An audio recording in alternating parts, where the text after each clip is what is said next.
Part 1, First Contact, Last Mistake. The stars had always been quiet for humanity. For 300 years, they had spread across 17 star systems, building colonies, raising families, and dreaming of a peaceful future among the stars. They knew they were not alone. The galaxy was full of ancient civilizations, some millions of years old. Humanity was young, small, and careful. They spoke softly. They smiled often. They made no enemies. This was their greatest strength. It was also what made them look weak. The Empire had ruled its corner of the galaxy for 12,000 years. They were tall, scaled beings with 4 arms and eyes that glowed like dying stars. They had conquered over 300 worlds and crushed 1,000 species under their boots. To them, the galaxy was simple. The strong ruled. The weak served. There was no other way. When their scouts first discovered humanity, they laughed. These soft, pink creatures lived short lives. They had no natural weapons, no armor, no venom. They needed machines just to survive in space. They saw them as prey, nothing more. High Commander stood on the bridge of his flagship, the Eternal Dominion, and looked at the blue-green world below. New Geneva, the humans called it. 12 million of them lived there, building their little cities, raising their little children, dreaming their little dreams. Smile, today those dreams would end. He sent the message himself. His voice boomed across every communication channel on the planet. Humans of this world, hear me. I am High Commander of the Empire. Your species now belongs to us. You will surrender your resources, your technology, and your labor. You will kneel before the Empire or you will be destroyed. You have 1 hour to respond. Expected panic. He expected crying and begging and promises of loyalty. He had heard it all before, from 100 species on 100 worlds. What he received was silence. For 59 minutes the humans said nothing, grew impatient. Perhaps they were too primitive to understand. Perhaps they needed a demonstration of power. Then, with 1 minute remaining, a transmission came from the surface. A woman appeared on the screen. She was older, with gray hair and tired eyes. Her name was Maria, and she was the governor of New Geneva. She did not look afraid. "High Commander," she said, her voice steady, "I have consulted with my people. We have discussed your offer, and we have reached a decision." Leaned forward. "Speak human, choose your words carefully." Maria looked directly into the camera. Her eyes were hard as stone. "We will not kneel." For a moment, did not understand. No species had ever refused, not once in 12,000 years. He waited for her to continue, to offer some compromise, some negotiation. But Maria simply ended the transmission. His confusion turned to rage. "Burn them," he ordered, "burn them all." The Fifth Fleet opened fire. Plasma rained from the sky like the anger of gods. Cities melted, oceans boiled, mountains cracked and fell. The humans had no warships in orbit, no planetary shields, no way to fight back. In 4 hours, 12 million people died. Watched the destruction with satisfaction. This was how the universe worked. The strong crushed the weak. The humans had made their choice and now they paid the price. He ordered his fleet to move on. There were other human worlds to conquer, other colonies to burn. But something strange happened. The other human colonies did not surrender. They did not beg for mercy. They did not even respond to demands. Instead, there was silence, complete, absolute silence. 3 days passed, grew uneasy, though he would never admit it. He had expected the humans to collapse after New Geneva. He had expected their leaders to come crawling, offering anything to save themselves. That was how it always worked. But the humans were not doing what they were supposed to do. On the 4th day, the message came. Every ship received it. Every station, every outpost, every world in the Empire. It came on all frequencies, in perfect language, spoken with calm precision. The voice was human. It belonged to no one recognized. It was not angry. It was not sad. It was simply cold, like the void between stars. "People of the Empire," the voice said, Hear us now, you have struck first. You have killed our children, you have burned our world. We did nothing to provoke you. We asked only to live in peace. You chose war instead. Listened, his scales growing pale. Now hear our response. This is not a threat. This is not anger. This is simply truth. You have made a mistake that cannot be undone. You have awakened something you do not understand. So we give you this warning, the only one you will receive. The voice paused. When it spoke again, each word was heavy with meaning. Flee while you can. Then the transmission ended. Stood on his bridge, surrounded by his officers. They looked at each other in confusion. Some of them laughed nervously. A few made jokes about human arrogance. But did not laugh. He had conquered many species in his long life. He had heard threats and curses and promises of revenge from 1,000 dying worlds. They all sounded the same, full of rage and desperation and fear. This message was different. There was no rage in that voice, no desperation, no fear. There was only certainty. For the first time in his life, High Commander felt something cold in his chest. He told himself it was nothing. He told himself the humans were bluffing. They were weak. They were primitive. What could they possibly do against the might of the Empire? He pushed the feeling aside and ordered his fleet to continue. But late at night, alone in his quarters, found himself replaying that message. He heard that voice again and again. Flee while you can. He did not sleep well after that. Across the galaxy, other species heard the message too. They watched. They waited. They had seen the crush countless civilizations. They expected the humans to be next. But some of the older species, the ones who had survived millions of years by knowing when to hide, felt something strange. They looked at humanity with new eyes. They remembered old stories about small creatures that became dangerous when cornered. And they wondered if they had finally made a mistake that could not be fixed.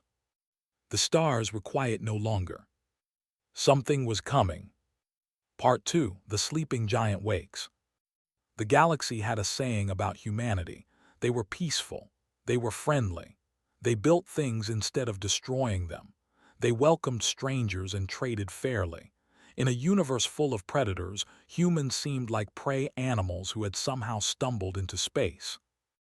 This was exactly what humanity wanted everyone to believe.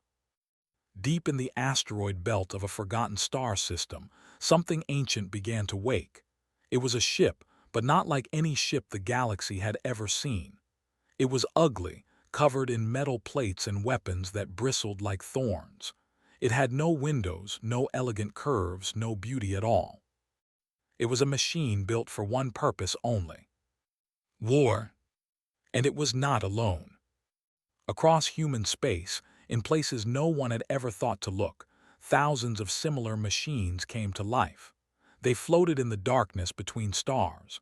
They hid inside dead moons. They drifted in the cold outer reaches of solar systems, waiting. Humanity called it Project Echo. It had been their deepest secret for 200 years. When humans first reached the stars, they found a universe full of empires and wars and death. They saw species that had been wiped out for being too weak. They saw civilizations that had been enslaved for showing kindness. They learned a simple truth that their own history had already taught them. Peace was precious, but peace without strength was just waiting to die. So while they smiled and traded and made friends, they also prepared. They built factories that could build other factories. They created ships that could create more ships. They designed weapons that they hoped they would never have to use. And they hid it all, because the moment anyone knew what humanity was building, they would try to destroy them before it was finished. Now, after the burning of New Geneva, the waiting was over. Admiral James stood in the command center of Earth's orbital station. He was a tall man with dark skin and gray hair, and he had served humanity's small defense force for 40 years. In all that time, he had never fired a weapon in anger. He had hoped he never would. That hope died with New Geneva. Around him, Officers worked at their stations. Information flowed across screens faster than any normal person could follow. But James understood it all. He saw the reports coming in from Project Echo facilities across human space. The machines were waking. The factories were building. In just 3 weeks, humanity's hidden military had grown from a few hundred ships to over 10,000, and the growth was accelerating. Admiral, one of his officers, said, "They are moving. Their main fleet is heading for Earth. 800 capital ships, millions of soldiers." James nodded. He had expected this. They wanted to cut off the snake's head before it could bite. They thought Earth was the heart of humanity's power. They were wrong. "Let them come," James said quietly. "Let them see what we really are." The Emperor himself ordered the attack on Earth. His name was the Eternal, and he had ruled for 3,000 years. He was ancient even by standards, and he had never lost a war. The attack on New Geneva was supposed to be a simple conquest, nothing more. The human response had confused him, but he was not worried. 800 warships would end this quickly. High Commander led the fleet personally. He wanted to redeem himself, to prove that his attack on New Geneva had been right. The humans had threatened the Empire. Now the Empire would answer. His fleet entered the Sol system on a bright morning. Earth hung in space before them, blue and green and full of life. Around it orbited a handful of stations and perhaps 50 small warships. "Smile, this would be easy." "All ships," he commanded. "Advance, destroy everything." The fleet moved forward like a wave of death. Their weapons powered up, their soldiers prepared for ground assault. Victory was certain. Then the darkness moved. From the cloud at the edge of the solar system, something emerged. From behind Jupiter's moons, shadows took shape. From the asteroid belt, from the rings of Saturn, from every hidden corner of Sol, ships appeared. Not dozens, not hundreds. Thousands. Stared at his sensors in disbelief. The ships were unlike anything he had ever seen. They were ugly, brutal things, covered in weapons and armor. They moved with terrible speed and perfect coordination. "Impossible," he whispered. "Where did they come from? How did they hide so many?" His officers had no answers. The human fleet did not speak. They did not send warnings or demands. They simply attacked. The battle that followed would be studied for centuries. They had numbers, but the humans had preparation. Every human ship knew exactly where to be and what to do. They struck weak points. They cut off escape routes. They turned the formation into chaos. Watched his ships die. 1 by 1, then 10 by 10, then 100 by 100. The humans were everywhere, striking from every direction, disappearing before they could respond. In 6 hours it was over. 400 ships were destroyed. Millions of soldiers were dead. High Commander barely escaped with his life, his flagship burning around him as he fled. The humans lost 7 ships. 7. As the survivors ran, a transmission followed them. It was the same voice as before, calm and cold. "That was restraint," the voice said. "We could have killed you all. We chose not to, not out of mercy, but because we want you to deliver a message." Listened, his body shaking with something he had never felt before. "Go home," the voice continued. "Tell your emperor what you saw. Tell him we are not what he thought. And tell him this warning is his last." The voice paused. "Flee while you can."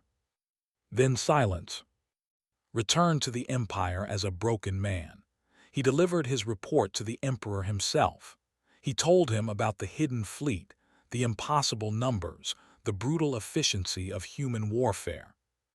Emperor listened without expression. When finished, the Emperor was quiet for a long time. "They are still just humans," he finally said. "They are still mortal. We will simply build more ships, train more soldiers. We will crush them with overwhelming force." Wanted to argue. He wanted to tell the Emperor that the humans were different, that something fundamental had changed. But he saw the look in his ruler's ancient eyes and knew that argument was useless. The emperor had ruled for 3,000 years.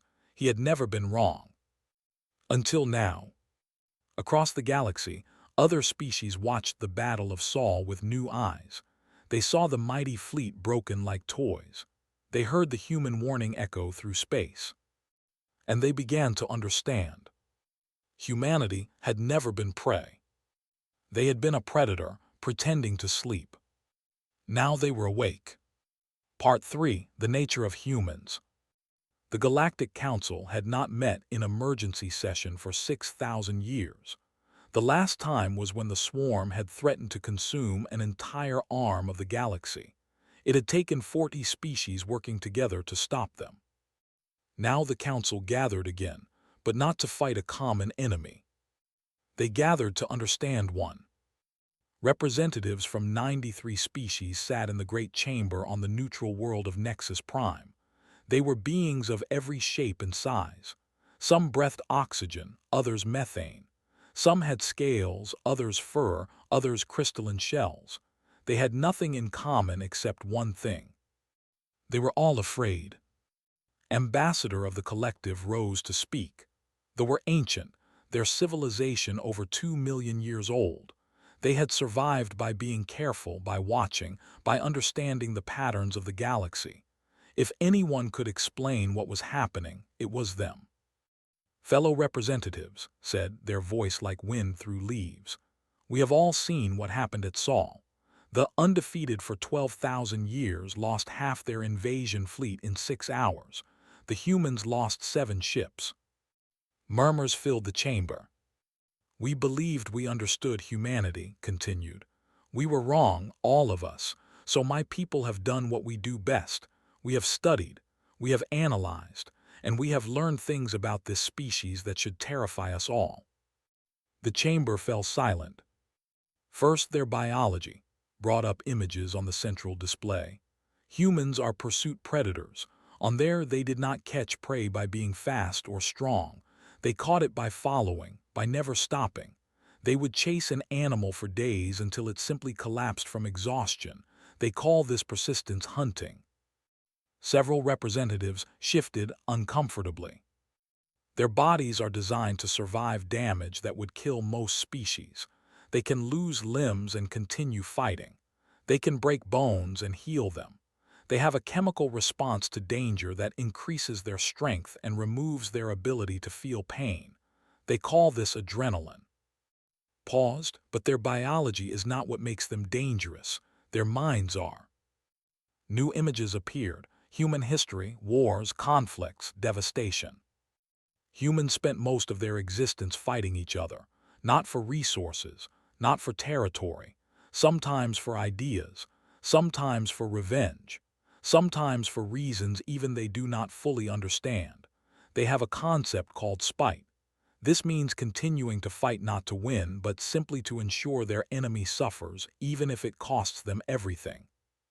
The chamber was completely silent now. They form emotional bonds with anything. Their pets, their machines, their enemies. They will die for creatures they have known for only days. They adopt predators as family members.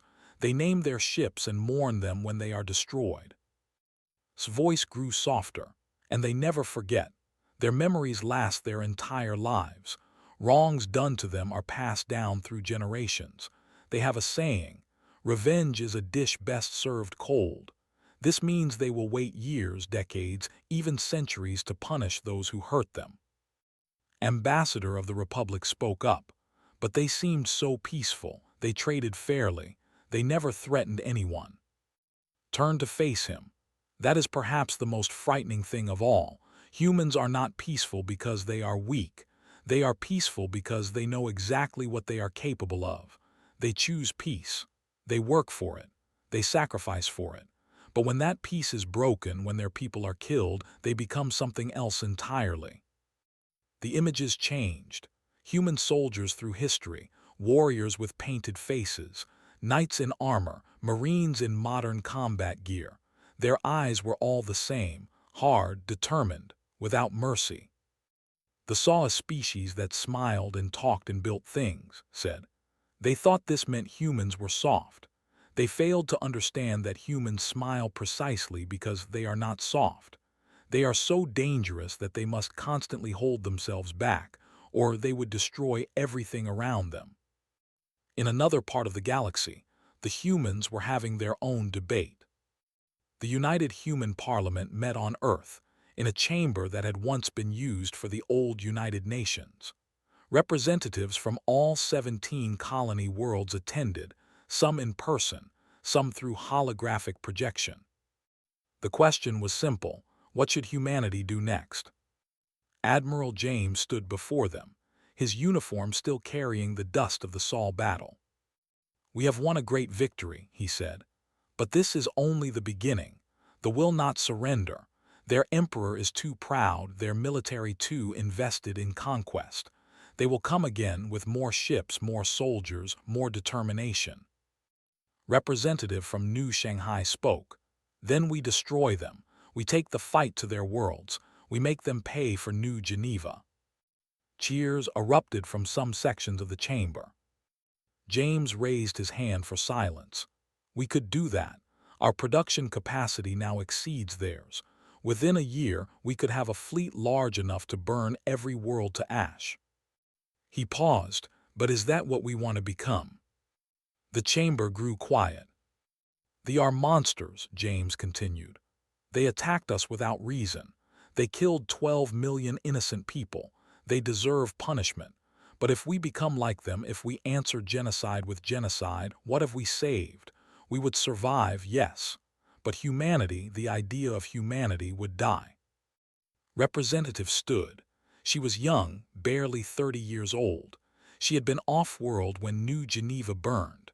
Her mother, Governor Maria, had died in the first hour. Everyone watched her, waiting. "My mother refused to kneel," said quietly. "She knew what would happen. She knew she would die, but she also knew that some things are worth dying for. Humanity's soul is one of them." She looked around the chamber. "I want revenge. Every day, every hour, I want to see them suffer for what they did. But my mother didn't raise me to be a monster. She raised me to be human." His voice grew stronger. "We don't need to destroy them. We need to defeat them. We need to make them understand that attacking humanity was the worst mistake they ever made. And then we need to show the galaxy that we are better than our enemies. That is how we honor the dead. Not with more death, but with victory that means something." The chamber was silent for a long moment. Then Admiral spoke again. "The representative from New Geneva has given us our answer. We will not become conquerors. We will not build an empire of ashes. We will fight, yes. We will win, yes. But we will do it our way." He looked at the assembled representatives with eyes that had seen too much death. "We will remind the galaxy why humanity chose peace in the first place. Not because we were weak, but because we were strong enough to choose something better." The Parliament voted. The decision was unanimous. Humanity would fight. Humanity would win. But they would remain human. And that, more than any fleet or weapon, was what made them truly terrifying. Part 4: The Long Hunt. The Empire waited for invasion. They built walls around their core worlds. They gathered their fleets at strategic points. They trained millions of new soldiers. Emperor himself gave speeches about the glory of sacrifice and the certainty of victory. They prepared for war the way they understood it: fleet against fleet, army against army, strength against strength. But humanity did not invade. Instead, they hunted. It began small. A supply convoy disappeared in the outer territories. A military base went dark, its communications cut. An admiral's personal shuttle vanished between planets, found days later drifting empty in space. At first, they dismissed these incidents as accidents or coincidences, but the incidents kept happening. More convoys vanished. More bases fell silent. More officers disappeared. And then the messages started. They came at random times, on random channels. Sometimes they were broadcasts to entire planets. Sometimes they were whispers in the ears of sleeping soldiers. Always they were in perfect language, spoken with cold precision. "We are watching. We know your secrets. Flee while you can." General commanded the garrison on VII, a fortress world near the Empire's core. He was a veteran of 100 campaigns, a hard soldier who feared nothing. One morning, he woke to find a message written on the wall of his quarters. It said, "You ordered the third wave at New Geneva. We know." His guards had seen nothing. His sensors had detected nothing. Whoever left the message had walked through the most secure military facility in the sector like it was empty. Tripled his security. He slept in different rooms every night. He trusted no one. 2 weeks later, he disappeared from his own bathroom. The door was locked from the inside. The window was sealed. There was no sign of struggle, no evidence of forced entry. He was simply gone. Across the Empire, similar stories spread. Officers who had participated in the New Geneva attack began to vanish. Some were taken from their homes, some from their ships, some from the middle of crowded streets, surrounded by witnesses who saw nothing. The humans never killed them. That was the strange part. The missing officers would reappear days or weeks later, unharmed but broken. They would not speak about what happened to them. They would resign their positions. Many committed suicide.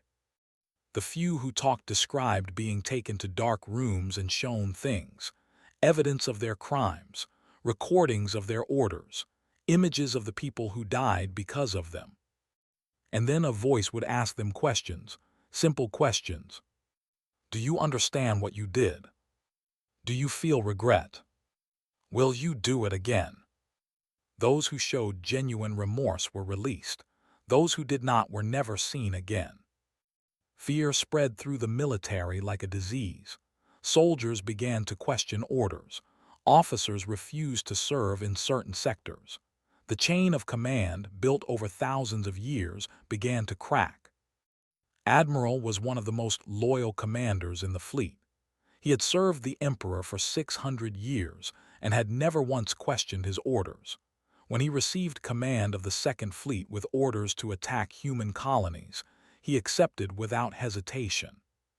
His fleet of 300 ships set out with full confidence. They had overwhelming force. The human colonies they targeted had minimal defenses. Victory was certain. They never reached their destination. Somewhere in the void between stars, the Second Fleet encountered something. No one knows exactly what happened. Communications were jammed instantly. When they finally came back online, 200 ships were destroyed or drifting dead.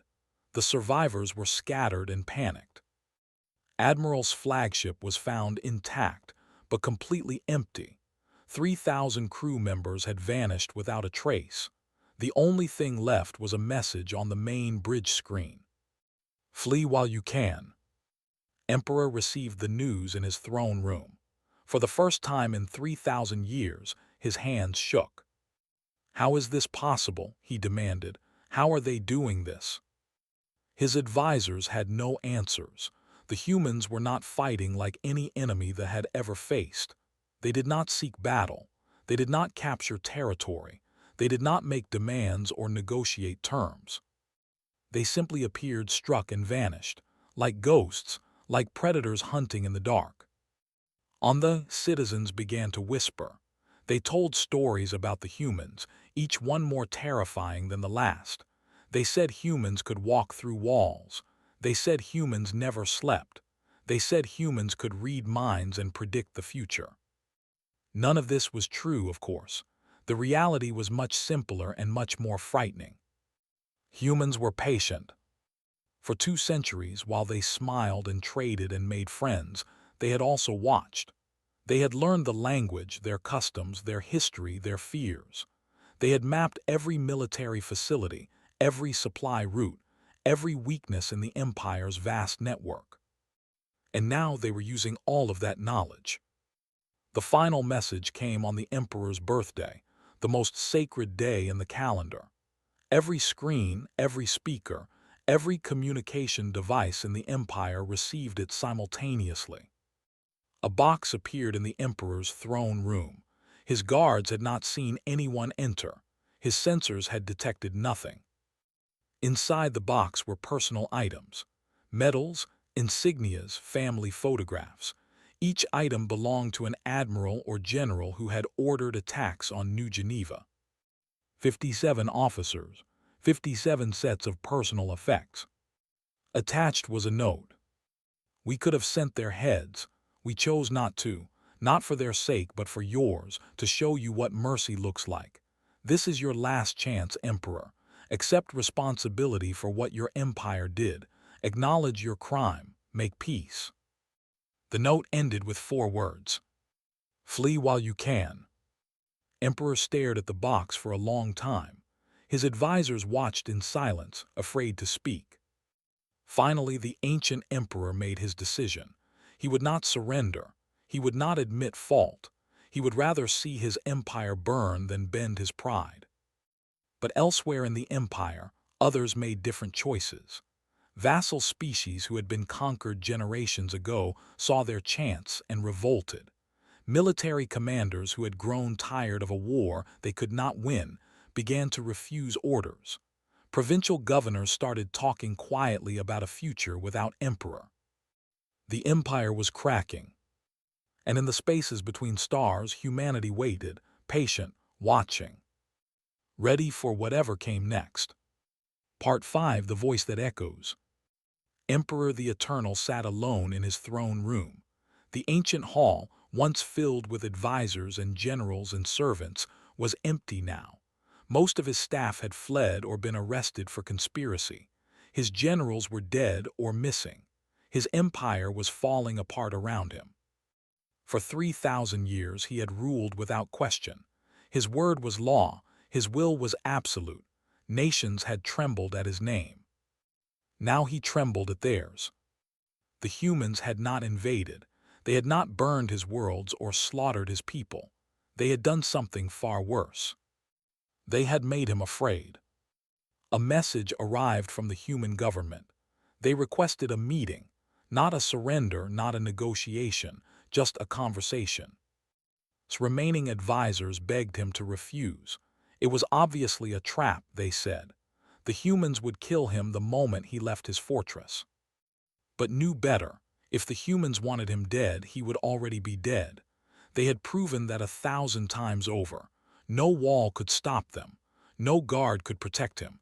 If they wanted his life, they would simply take it. No, they wanted something else, something that scared him more than death. He accepted the meeting.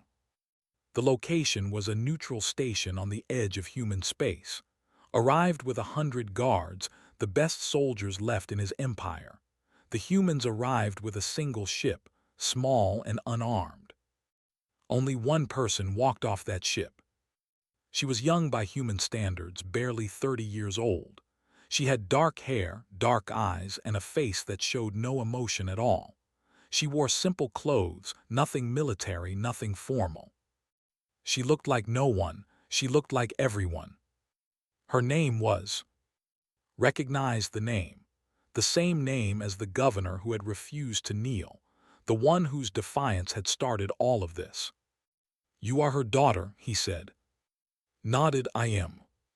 They sat across from each other at a simple table. Guards stood along the walls, weapons ready. Had no guards. She had no weapons. She sat with her hands folded, completely calm. "I should kill you," said. "Right now it would be easy." Smiled slightly. "It would be," she agreed, "but you won't." "Why not?" "Because you know what would happen next, and because you're tired. 3,000 years is a long time to pretend you're not afraid." Scales rippled with anger, but he did not deny it. "What do you want?" he asked. Reached into her pocket and pulled out a small device. She placed it on the table. "I want you to listen," she said, "and then I want you to choose." She pressed a button. Sound filled the room. Voices, human voices. Children laughing, parents singing, friends talking, lovers whispering. The sounds of New Geneva, recorded before the attack. listened. He heard birthday parties and wedding celebrations. He heard bedtime stories and morning greetings. He heard 12 million lives being lived, ordinary and beautiful and precious. And then he heard them die. The recording changed. Screams replaced laughter. Fire replaced peace. The sounds of a world ending, captured forever in digital memory. When it was over, turned off the device.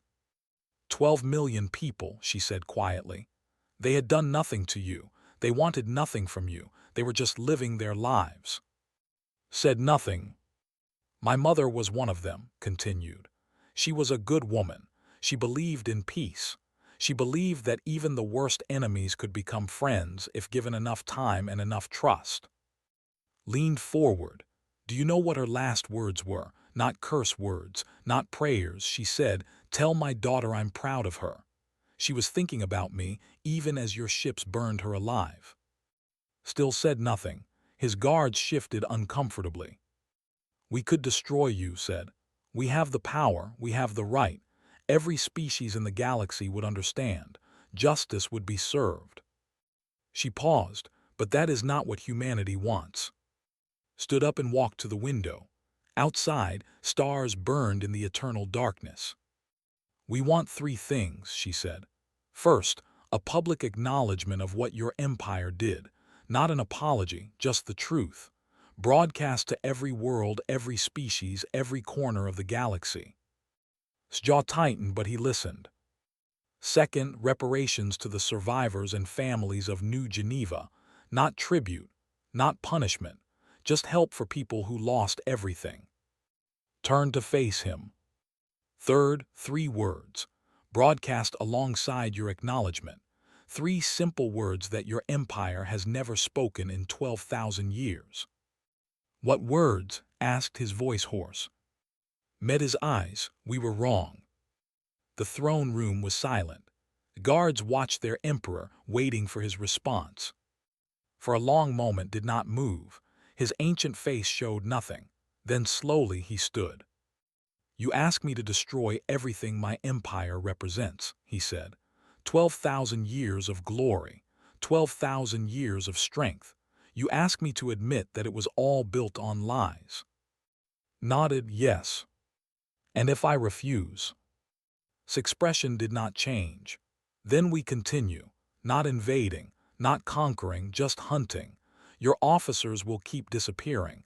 Your soldiers will keep dying. Your vassal species will keep revolting.